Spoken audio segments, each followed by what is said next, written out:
Today we're going to be talking about self-determination theory, which is one of my favorite theories of all times in terms of psychological behavioral change. So I hope you're strapped in and ready for this ride with me because it's going to be awesome.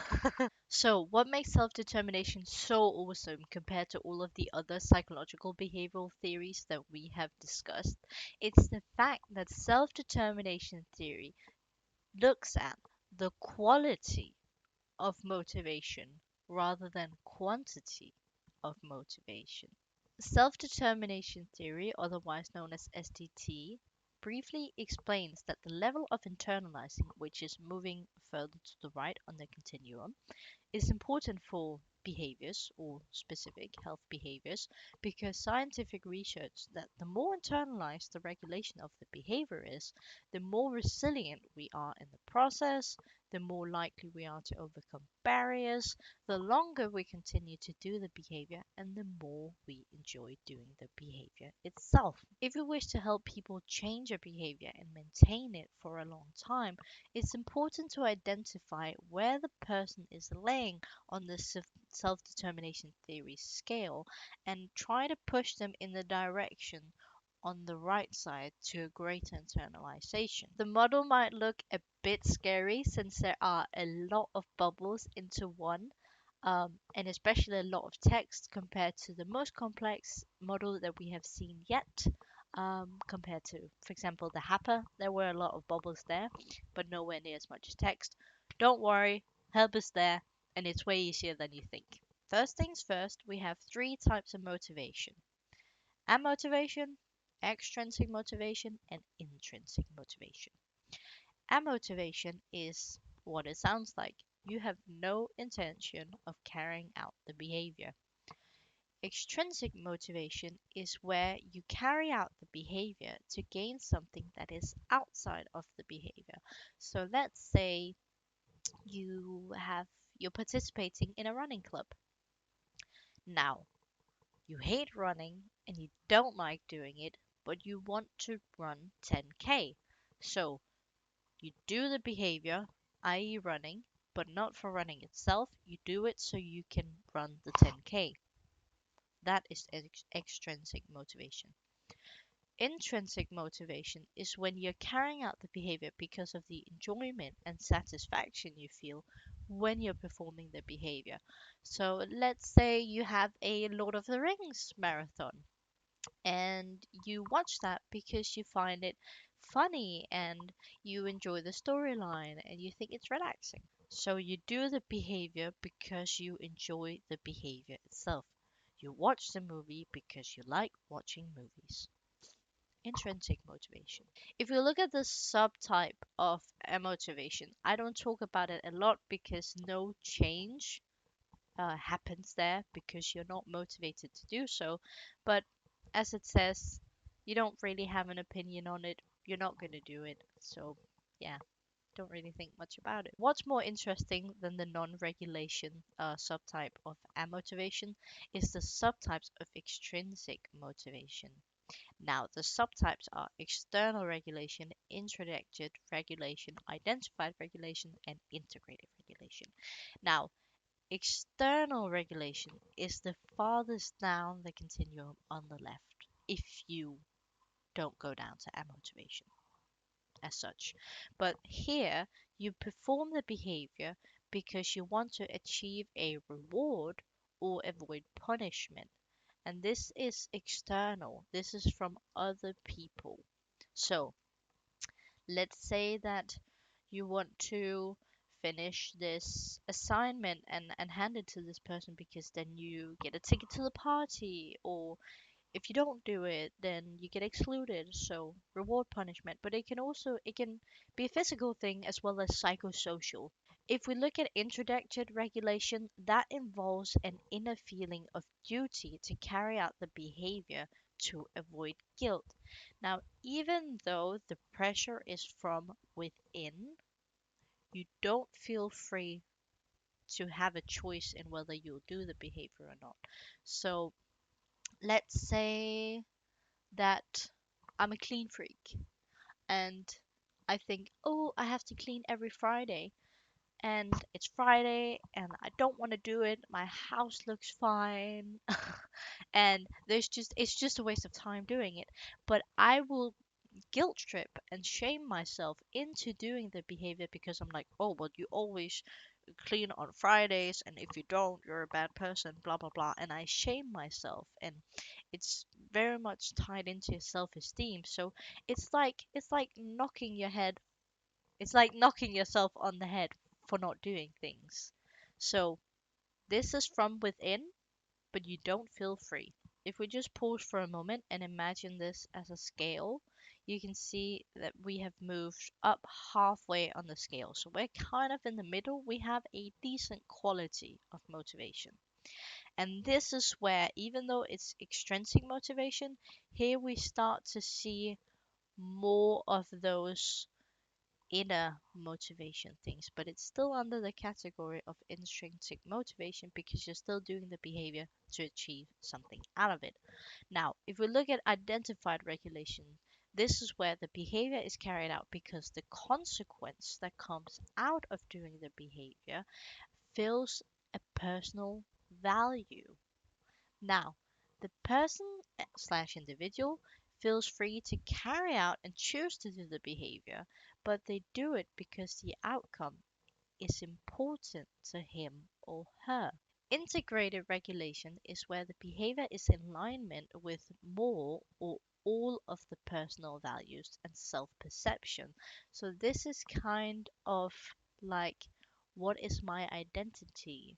Like, does this thing, this behavior, fill up many values or all of my values, and does it aid to my identity?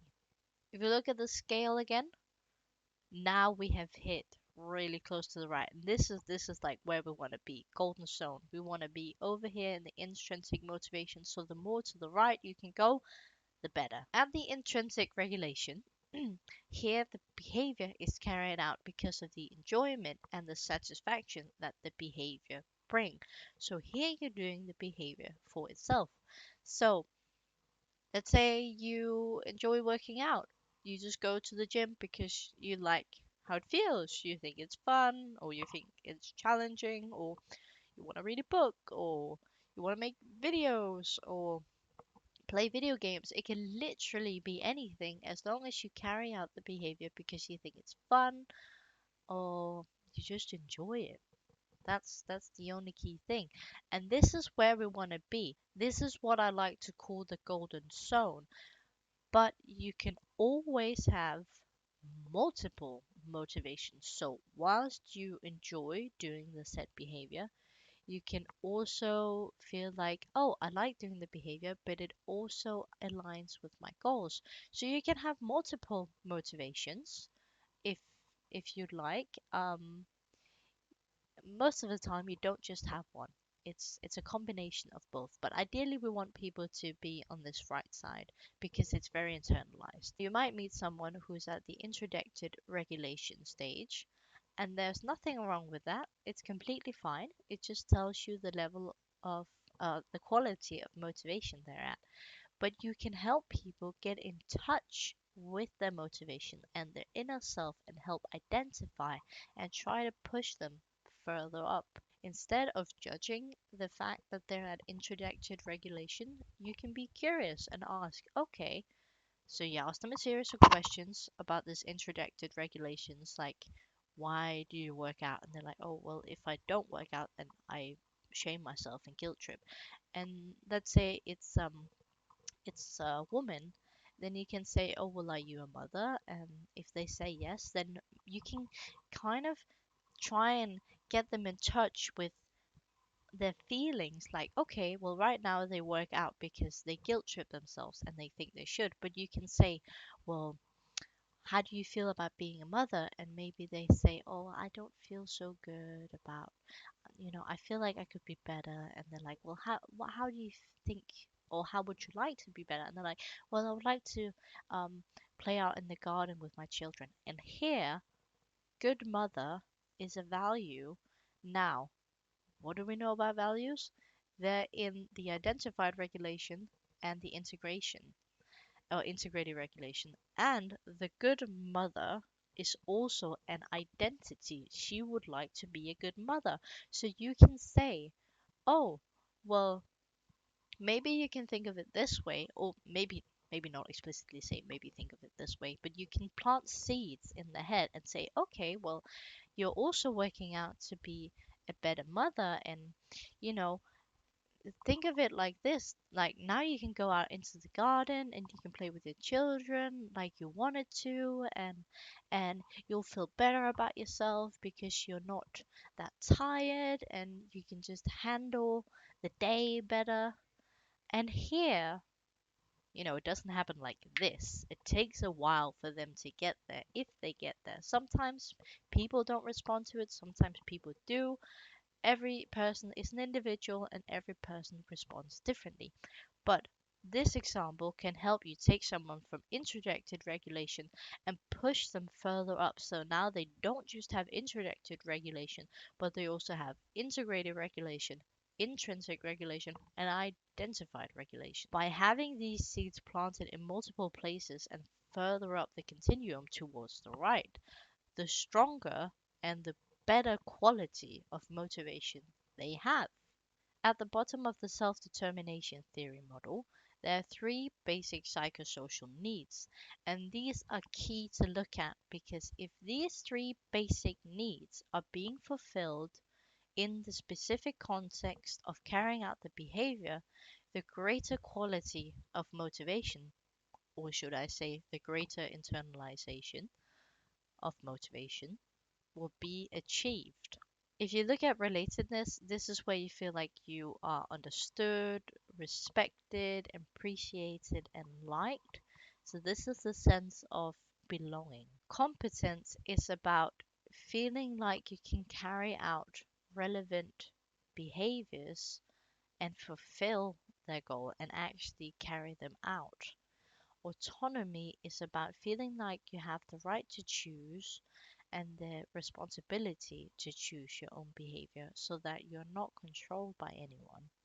I hope you get a sense of how wonderful self determination theory really is. I think it's so, so, so cool because it's a place of non judgmental conversations and how you're aiding people and telling them you're doing a really good job. Let me just help you push that bit further.